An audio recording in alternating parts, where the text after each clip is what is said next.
अपन पढ़ रहे हैं अपना सामाजिक विज्ञान का क्लास 7 का लेसन नंबर 2, जिसका नाम है पृथ्वी का बदलता स्वरूप अर्थात प्रक्रियाएं। तो देखते हैं पहले बच्चों, आइएगा शुरू करते हैं। स्थल मिट्टी और सैलों यानी चट्टान, सैल किसे कहते हैं? चट्टानों को। स्थल मिट्टी और सैलों से मिलकर बना है। यह पृथ्वी के भूपटल का सबसे ऊपरी कठोर आवरण है। यह महाद्वीप और द्वीप बनाता है। पृथ्वी का धरातल निरंतर परिवर्तन का विषय है। पृथ्वी के धरातल पर निरंतर परिवर्तन होते रहते हैं। मनुष्य भी पृथ्वी के धरातल पर निश्चित परिवर्तन करने में महत्वपूर्ण भूमिका निभाता है। ये परिवर्तन प्रकृति में बाह्य रूप से अधिक या कम होते हैं। ये परिवर्तन भूपर्वती के नीचे ज्वालामुखी क्रिया और भूकंप के कारण सैलों के संस्तरों में वलन या भ्रंश पड़ने से होते हैं। अपक्षीय अपरदन अथवा अन्य मानवीय प्रक्रियाएं पृथ्वी के धरातल का रूप बदलने में महत्वपूर्ण भूमिका निभाती है। क्रमिक परिवर्तक के कारक जैसे बहता हुआ जल, पवन, उद्गम स्थल और लहरें भूधरातल को सर्वदा एक स्थान पर लाने का प्रयत्न करते हैं। यह जानना आवश्यक है कि जलवायु इन कारकों को भी प्रभावित करती है। जल, पौधे और पशु एक विशेष क्षेत्र में अपक्षय और अपरदन की गति और उसके प्रारूप को प्रभावित करते हैं। आगे देखते हैं पहले बच्चों, बाह्य प्रक्रियाएं। वे प्राकृतिक प्रक्रियाएं जो पृथ्वी के धरातल पर धीरे धीरे अपना स्थान ग्रहण कर लेती हैं, बाह्य प्रक्रियाएं कहलाती हैं। क्या कहलाती हैं? जो पृथ्वी के धरातल पर धीरे धीरे अपना स्थान ग्रहण कर लेती हैं, उन्हें क्या कहते हैं प्यारे बच्चों? बाह्य प्रक्रियाएं। अपक्षय, अपरदन और निक्षेपण बाह्य प्रक्रियाएं हैं। भूधरातल के सबसे ऊपरी भाग पर रेत और मृदा को छोड़कर वह स्थान नंगी चट्टानों से भरा हुआ दिखाई देता है। मौलिक रूप से चट्टानें पिघले हुए मैग्मा की बनी थी जो पृथ्वी के अंदर से फट पड़ा था। मैग्मा कहां से फटा था?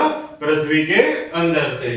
पृथ्वी की शक्तिशाली गतिविधियां ऊपरी धरातल से कुछ चट्टानों को ऊपर की ओर उछालती हैं, जहां वे जलवायु प्रभावों से सुरक्षित होती हैं। वह प्रक्रिया जिससे चट्टानें टूट फूट कर छोटे छोटे कणों में विभक्त हो जाती हैं, अपक्षय कहलाती है। जिनसे चट्टानें टूट टूट कर छोटे मोटे टुकड़ों में विभक्त हो जाती है, उस प्रक्रिया क्या कहते हैं प्यारे बच्चों? अपक्षय। चट्टानों का यह अपक्षय या विघटन भौतिक तथा रासायनिक कारणों का स्थान ले लेता है। चट्टानें जैसे ही मौसम के प्रभाव में आती हैं, अपक्षय की प्रक्रिया प्रारंभ हो जाती है। जब चट्टानें सूर्य के अधिक ताप के कारण गर्म होती हैं, तो वे चटक जाती हैं। जब यह प्रक्रिया हजारों वर्ष तक चलती रहती है, तो बड़ी बड़ी चट्टानें छोटे छोटे टुकड़ों में बदल जाती है। आपने देखा होगा कि किसी चट्टान की चिकनी और नई सतह की मिट्टी या कंक्रीट की बाहरी परत के बदलने या टूटने के बाद वह खुरदुरी या दरारों वाली हो जाती है। चट्टानों की इन दरारों में जल बर्फ के रूप में जम जाता है और फैल जाता है। यह दबाव प्राय चिपकी चट्टानों में होता है, इसलिए स्थलाकृतियों के लिए अनेक कारक उत्तरदायी हैं। कहां होता है? चिकनी चट्टानों में। इसके लिए अनेक स्थल आकृतियों के कारक उत्तरदायी होते हैं, जो कि कौन कौन से हैं उनको देखेंगे। अपक्षय क्रिया को प्रभावित करने वाले कारक, जिसमें पहला है ताप और दाब में परिवर्तन, दूसरा जल की क्रिया, तीसरा धूल भरी वायु और चौथा पशु और जंतु, पांचवा पेड़ पौधों की जड़ें। एक बड़ी संख्या में प्राकृतिक कारक पृथ्वी भूपटल पर उच्चावच या उन्नयन में अंतर को घटाने की दिशा में कार्य करते हैं। पहली अवस्था में चट्टानें विघटित होती हैं और दूसरी अवस्था में जल, गतिशील हिम, पवन या गुरुत्वाकर्षण जैसे प्राकृतिक वाहक चट्टानों के इस अपक्षय पदार्थ को अपने मूल स्थान से हटाकर किसी अन्य पर निक्षेपित कर देते हैं। ये प्राकृतिक वाहक मृदा की ऊपरी परत को एक स्थान से दूसरे स्थान पर स्थानांतरित करने के लिए भी उत्तरदायी है। यह मृदा अपरदन है। इस प्रकार अपक्षीय कणों को एक स्थान से दूसरे स्थान पर उठाकर ले जाने की क्रिया को अपर्दन कहते हैं। जब मृदा एक स्थान से दूसरे स्थान पर चली जाती है तो इसे क्या कहते हैं प्यारे बच्चों? मृदा अपरदन। अपक्षय और अपर्दन लगभग सभी स्थानों पर और हर समय होता है। कभी कभी अपर्दन की प्रक्रिया धीमी और कभी अधिक तेज होती है। जलवायु अथवा पर्यावरण में परिवर्तन के कारण उनकी क्रिया की गति में अंतर हो सकता है। लाखों करोड़ों वर्ष तक होने वाले अपक्षय और अपर्दन पृथ्वी के तलातल पर पाई जाने वाली स्थलाकृतियों जैसे पर्वतों, पहाड़ियों, पठारों और मैदानों के रूप में परिवर्तन के लिए उत्तरदायी हैं। आगे देखते हैं प्यारे बच्चों अपर्दन को प्रभावित करने वाले कारक। अभी हमने पढ़े अपक्षय को प्रभावित करने वाले कारक, अब देखते हैं अपक्षय को प्रभावित करने वाले कारक।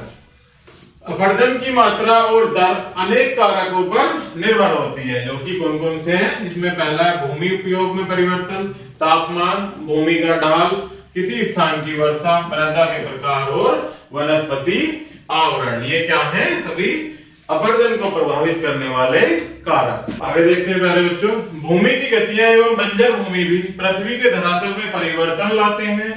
भूस्खलन, कीचड़ का बहना आदि सभी भूमि की गतिविधियों से जुड़े हुए हैं। जब शुष्क मृदा और सैल के टुकड़े खड़ी ढाल से नीचे गिरते हैं तो इस प्रक्रिया को भूस्खलन कहते हैं। जब जलसक चट्टानों का मलबा खड़ी पहाड़ियों के मार्गों की ओर गति करता है तो इसे पंख अपवहन कहते हैं। यदि अक्षय तथा अपर्दन जैसी कोई भी प्रक्रिया नहीं होती तो पृथ्वी बिल्कुल अलग ही होती। ये दोनों शक्तियां बहुत पुराने समय से मिलकर काम कर रही हैं। कौन कौन सी? अपक्षय और अपर्दन। अपक्षय और अपर्दन की प्रक्रियाओं को अनाच्छादन कहते हैं। अनाच्छादन का शाब्दिक अर्थ है नग्न बनाना या उजाड़ना। अपक्षय या अपर्दन की क्रिया को क्या कहते हैं? अनाच्छादन। और अनाच्छादन का क्या अर्थ होता है प्यारे बच्चों? नग्न बनाना या उसको उजाड़ना, अर्थात उजाड़ फेंकना। यदि सेलों के अपक्षय कण काफी समय तक अनावृत रहते हैं तो उनमें रासायनिक और जैविक परिवर्तन होते रहते हैं। ये परिवर्तन मिलकर मृदा का निर्माण करते हैं। मृदा पृथ्वी के धरातल की सबसे ऊपरी परत है जो अपक्षित चट्टानों, बहुत अच्छे पदार्थों जैसे रेत, कीचड़, गाद, मिट्टी तथा जैविक पदार्थों आदि से बनी होती है। मृदा पौधों की वृद्धि के लिए महत्वपूर्ण है। जिन सेलों से मृदा बनती है उनसे खनिज मिलते हैं। साथ ही इनमें सड़ी गली पत्तियां, फूल, जीवन जंतुओं के अवशेष, जीवाणु तथा केंचुए भी मिलते हैं। आगे देखते हैं प्यारे बच्चों अनाच्छादन के वाहक। अनाच्छादन के विभिन्न वाहक निम्नलिखित हैं। इसमें पहला बहता हुआ जल, नदियां, वर्षा का जल, हिमानियां, पवने और लहरें। ये क्या है? अनाच्छादन के सभी वाहक, अर्थात जिनके कारण अनाच्छादन का होना स्वाभाविक होता है।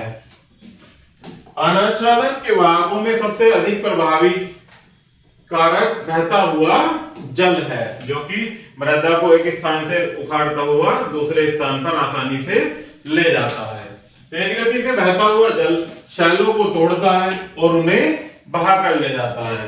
नदियां बहुत बड़ी संख्या में टूटी हुई शैलों को निचली भूमि की ओर स्थानांतरित करती हैं। अधिकतम भूमि कटाव घाटी मार्गों और घाटियों आदि में होता है।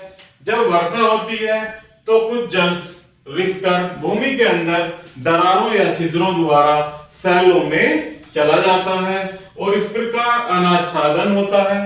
हिमनदी बर्फ की नदी होती है जो पहाड़ी ढालों पर नीचे की ओर बहुत धीरे धीरे गतिशील होती है। हिमनदी की गति से होने वाले कटाव वी आकृति की घाटियों को यू आकृति की घाटियों में बदल देते हैं। मरुस्थलीय क्षेत्रों, पवनों, धरातल से शुष्क धूल कणों या रेत को बहुत आसानी से उड़ा सकती है।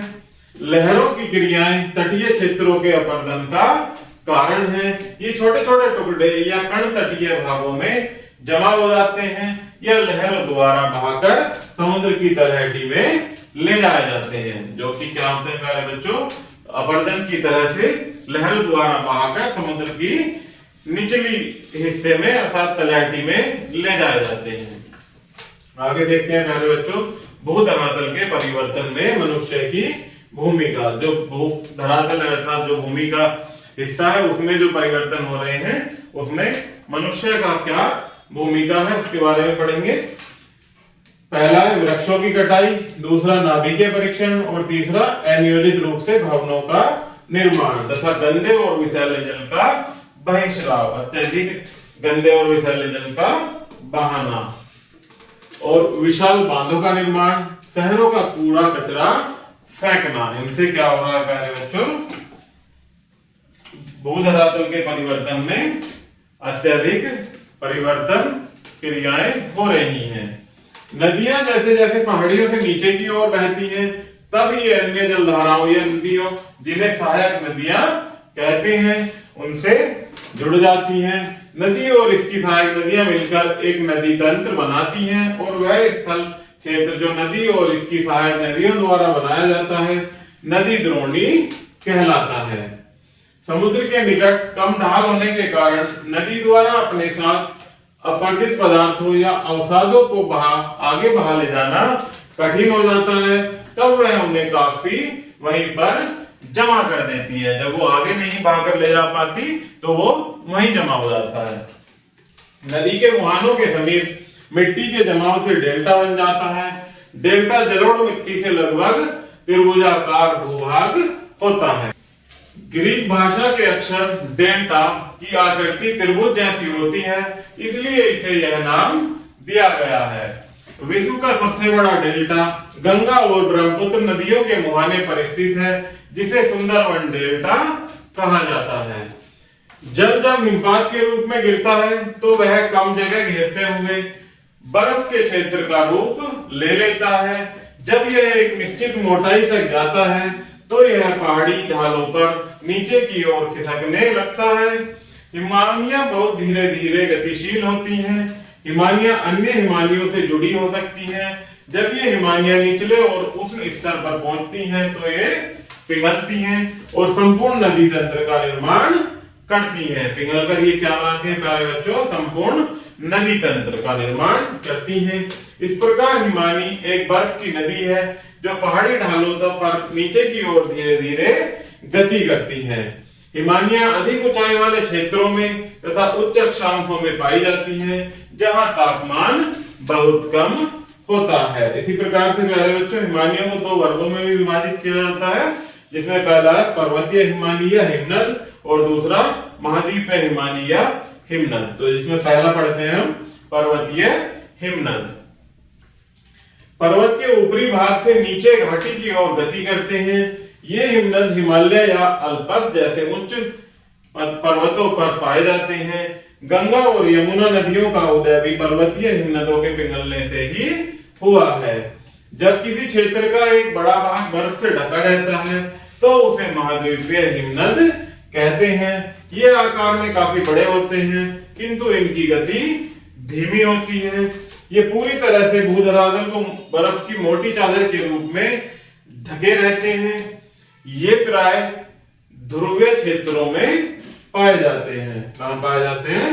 ध्रुवीय क्षेत्रों में। अंटार्कटिका महाद्वीप हिमनद का सबसे अच्छा उदाहरण है। यूरोप, एशिया और उत्तरी अमेरिका के उत्तरी भागों में महाद्वीपीय हिमनद पाए जाते हैं। आगे बढ़ते हैं प्यारे बच्चों मृदा के बारे में, अर्थात मिट्टी। मृदा नए और अपक्षित शैलीय पदार्थों, विलय और फिर से प्राप्त होने वाले खनिज लवणों और जैविक पदार्थों या ह्यूमस का एक जटिल मिश्रण है। इन सबको मिलकर क्या बनता है प्यारे बच्चों? मिट्टी का निर्माण होता है। इस प्रकार से कहा जा सकता है कि पृथ्वी का धरातल छोटे और असंगठित कणों वाली एक परत से ढका हुआ है जिसे मृदा या मिट्टी कहते हैं। ये मृदा अवयव बिलवासी जंतुओं, पेड़ पौधों की जड़ों के दाब तथा भूमिगत जल की गति द्वारा आपस में मिल जाते हैं। इस प्रकार मृदा अनेक प्रकार के कणों का मिश्रण होती है। इन कणों को दो समूहों में विभाजित किया जा सकता है। मृदा के जो कण हैं इन्हें दो प्रकार से विभाजित किया जा सकता है प्यारे बच्चों, जिसमें पहला अकार्बनिक या जैविक और दूसरा कार्बनिक या अजैविक। तो आइए आगे देखते हैं। मृदा का प्रकार, उसकी रासायनिक संगठन और इसकी कार्बनिक उत्पत्ति के प्रकृति प्रमुख घटक जो लोगों की सामाजिक स्थिति, खान पान, पहनावा, रहन सहन और एक विशेष भौगोलिक क्षेत्र के रेशे या काठ कबाड़ उत्पादक को निर्धारित करते हैं। मृदा में जैविक पदार्थ पेड़ पौधों और इनके अवशेषों तथा जीवाणुओं से आते हैं। अधिकांश जैविक पदार्थ मृदा में पेड़ पौधों से आता है। समय के साथ साथ यही जैविक पदार्थ जीवाणुवीय क्रिया द्वारा गहरे रंग के पदार्थ अर्थात ह्यूमस में बदल जाते हैं। ह्यूमस पेड़ पौधों की वृद्धि के लिए उपयोगी पोषक तत्व प्रदान करता है।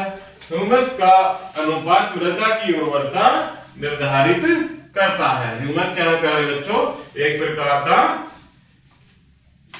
कीड़ा या जीव कह सकते हैं जो कि मृदा में पाया जाता है। मरुस्थल की मृदा में ह्यूमस की मात्रा कम होती है और कम उपजाऊ होती है, जबकि दलदली और आर्द्र मैदानों की मृदा में ह्यूमस अधिक होता है। गर्म जलवायु जैविक पदार्थों में क्षय को बढ़ावा देती है और मृदा धनी होती है। ठंडी जलवायु कम अपक्षय उत्पन्न करती है और मृदा हल्की होती है।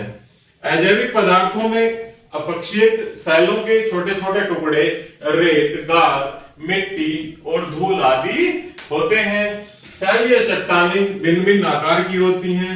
ये बड़े आकार में कंकड़, बजरी या छोटे आकार में बालू कहलाती है।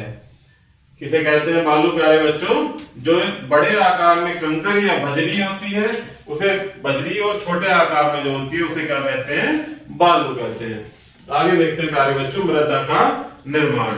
मृदा का निर्माण एक धीमी प्रक्रिया है। जब भौतिक और जैविक बल एक साथ संपर्क में आकर कार्य करते हैं तो चट्टानों का विघटन हो जाता है। अनेक चट्टानों में खनिज पदार्थ होते हैं जो कि जल से क्रिया करते हैं। चट्टानों के बड़े भाग अपक्षित होते हैं।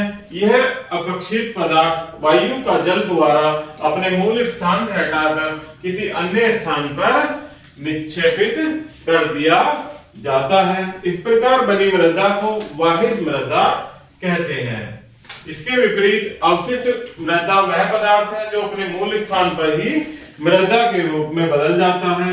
नम क्षेत्रों में मृदा के निर्माण में अपेक्षाकृत कम समय लगता है, जबकि शुष्क क्षेत्रों में अधिक समय लगता है। जो नम क्षेत्र होते हैं प्यारे बच्चों उनमें मृदा के निर्माण में कम समय लगता है, और जो शुष्क अर्थात आर्द्र यानी होते हैं उनमें अधिक समय लगता है। चट्टानों की मृदा की 2.5 सेंटीमीटर की परत के निर्माण में कुछ हजार वर्षों का समय लगता है।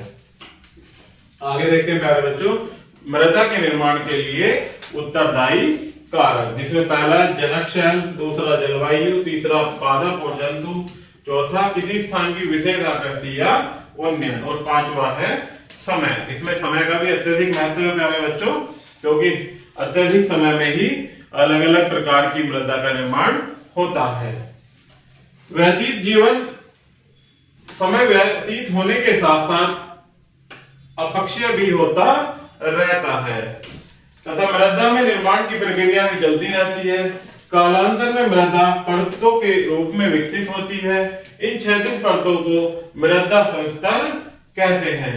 जिन सैलों से मृदा बनती है उन्हें जनक सैल कहा जाता है। जिनसे मृदा बनती है उन्हें क्या कहा जाता है प्यारे बच्चों? जनक शैल कहा जाता है। नेक्स्ट है विभिन्न प्रकार की मृदा के लिए उत्तरदायी कारक। पहला है जनक शैल की प्रकृति, वनस्पति आवरण का प्रकार, जलवायु परिवर्तन, भूमि का ढलाव और अन्य प्राकृतिक कारक। ये क्या प्यारे बच्चों? मृदा के लिए उत्तरदायी कारक। नेक्स्ट है भारत में 6 प्रकार की मृदाएं मिलती हैं, अर्थात भारत में कितने प्रकार की मिट्टी पाई जाती है? 6 प्रकार की। पहली है जलोढ़ मृदा, दूसरी मरुस्थलीय मृदा, काली मृदा, पर्वतीय मृदा, लाल मृदा और लैटेराइट मृदा। ये क्या है प्यारे बच्चों? मिट्टी के प्रकार जो कि हमारे भारत में पाए जाते हैं। जलोढ़ मृदा नदियों द्वारा पर्वतीय क्षेत्रों से तटीय मैदानों और डेल्टाई क्षेत्रों में लाकर आई हुई कुछ अच्छी प्रकार की कीचड़, गाद, रेत आदि से बनती है। भारत में इस प्रकार की मृदा मुख्य रूप से नर्मदा और ताप्ती की निचली घाटियों, उत्तरी गुजरात और छत्तीसगढ़ के मैदानों में पाई जाती है। विशाल उत्तरी मैदान भी इस प्रकार की मृदा का बना है। काली मृदा ज्वालामुखी सैलों और पिघले हुए लावा से बनती है। यह मृदा बहुत उपजाऊ होती है। इसे काली कपास की मृदा भी कहते हैं। काली मृदा को क्या कहते हैं प्यारे बच्चों? काली कपास की मृदा, क्योंकि यह कपास की उपज के लिए बहुत उपयुक्त है। स्थानीय लोग इसे रेगड़ कहते हैं। जहां ये पाई जाती है प्यारे बच्चों, वहां के स्थानीय लोग इसे क्या कहते हैं? रेगड़। यह मृदा दक्कन के गर्म और शुष्क क्षेत्रों, मध्य प्रदेश, गुजरात, महाराष्ट्र और तमिलनाडु आदि क्षेत्रों में पाई जाती है। तो वहां के स्थानीय लोग क्या कहते हैं इसे? रेगड़। लाल मृदा रवेदार आग्नेय सैलों के टूटने के फलस्वरूप बनती है। यह मृदा कम वर्षा वाले क्षेत्रों में बनती है। यह मृदा खाद की सहायता से अच्छी फसलें देती है।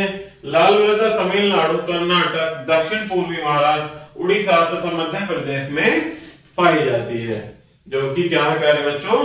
फसलों के लिए अत्यधिक उपजाऊ है।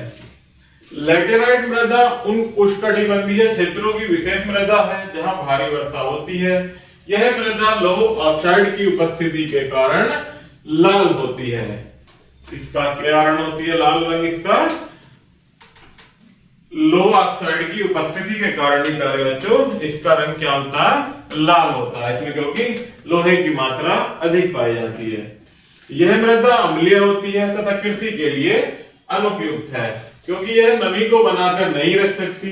इस प्रकार की मृदा पश्चिमी घाट के वर्षा वाले क्षेत्रों और छोटा नागपुर के पठार में पाई जाती है। मरुस्थलीय मृदा पश्चिमी स्थानों में पाई जाती है। यह मृदा मोटे भूरे रेत के कणों से बनी होती है और उपजाऊ नहीं होती है। वर्षा की कमी इस प्रकार की मृदा के निर्माण में महत्वपूर्ण घटक है। पर्वतीय मृदा हिमालय के क्षेत्रों में पाई जाती है। इस मृदा में लोहे की अधिकता और चूने की कमी होती है। जिन क्षेत्रों में उपयुक्त वर्षा होती है वहां चाय का उत्पादन अधिक होता है। इसके बाद देखते हैं प्यारे बच्चों मृदा अपरदन अर्थात मृदा का कटाव। मृदा के सूक्ष्म कणों का निष्कासन मृदा अपरदन कहलाता है। अर्थात मृदा के जो छोटे कण हैं उनका निष्कासन अर्थात उनका कटाव क्या कहलाता है? मृदा अपरदन। मृदा अपरदन केवल भारत में ही नहीं अपितु विश्व के अन्य भागों में भी एक गंभीर समस्या है। आगे देखते हैं कि मृदा अपरदन के क्या प्रमुख कारक हैं, जिनमें पहला पवन, बहता हुआ जल, वनों का काटना, अवैज्ञानिक ढंग से खेती, चारागाहों में अति पशुचारण के लिए फलस्वरूप भारत में मृदा अपरदन की दर बहुत अधिक है। मृदा अपरदन के विकास में मार्ग में बड़ी भयावह विपत्तियां लाता है। आगे देखते हैं पहले बच्चों कुछ मुख्य बिंदु जिनको हम 1 बाय 1 पढ़ेंगे, जिसमें पहला है कि पृथ्वी के धरातल तथा प्राकृतिक प्रक्रियाओं एवं मानव प्रक्रियाओं द्वारा निरंतर परिवर्तन होते रहते हैं। नेक्स्ट पॉइंट है प्यारे बच्चों प्राकृतिक प्रक्रियाओं को 2 भागों में बांटा जा सकता है, आंतरिक प्रक्रियाएं एवं बाह्य प्रक्रियाएं। 2 भागों में कौन कौन सा में बांटा जा सकता है? आंतरिक प्रक्रिया एवं बाह्य प्रक्रियाएं। आंतरिक प्रक्रियाओं जैसे भूकंप एवं ज्वालामुखी के कारण अचानक परिवर्तन होते हैं। अपक्षय अपरदन तथा निक्षेपण बाह्य क्रियाएं हैं। नेक्स्ट पॉइंट है अपक्षय या अपरदन की क्रियाएं मुख्य रूप से बहते हुए जल, हिम नदी, पवन तथा समुद्र की लहरों द्वारा होती हैं। मानव द्वारा भी धरातल के रूप में परिवर्तन होते रहते हैं। मृदा द्वारा भी धरातल के रूप में परिवर्तन होते रहते हैं। मृदा का निर्माण सैलों के प्रकार, जलवायु, वनस्पति तथा भूमि के ढाल पर निर्भर करता है। भारत में मुख्य रूप से 4 प्रकार की मृदाएं पाई जाती हैं, जलोढ़ मृदा, लाल मृदा एवं लैटेराइट मृदा। तो प्यारे बच्चों इस प्रकार से हमारा ये लेसन यही समाप्त होता है। आशा करता हूं कि आपको यह वीडियो जरूर पसंद आई होगी। अगर वीडियो में किसी प्रकार की कोई समस्या है तो कमेंट बॉक्स में कमेंट जरूर कीजिएगा। धन्यवाद।